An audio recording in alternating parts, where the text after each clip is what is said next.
Hello guys, आज आपण चाललेलो आहे. आपण नाळावर चाललेलो आहे. आपली गाडी नीट करायला टाकलेली ती आणायला चाललेलो आहे आपण. आणि जाता जाता मोटर बघून पण जाणार आहे.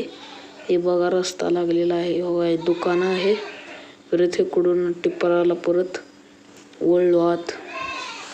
वळलो परत तिकडून गेलो असं. परत आला आपला रस्ता. परत तिथून नळाला परत इकडं आत वळलो.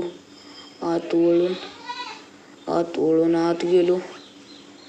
परत इकडून गाडी चढवली पाटाक दिशी. परत इकडून आत गेलो. परत इथं पुढं गेलो. इकडं मोटर आहे. हे आपली पेटी. इकडं नळ बघू शकता. परत हे बघा आपल्या पेटीत आज दुरुस्त केलं. परत चाललो माघारी घरला. हे लागलो परत जाताना गाडी नीट बघायला गेलो. परत आला रस्ता आहे तसा महागारचा रस्ता. परत चाललो. हे रस्ता लागलेला आहे. इकडं वळलो. परत पुढं गाडी आणायला गेलो. बघू शकता पुढं वळण आहे. बघा गावाला रस्ता जातो. परत इकडून गेलो. गाडी आणायला चाललेलो आहे. पुढच्या ब्लॉगमध्ये. धन्यवाद.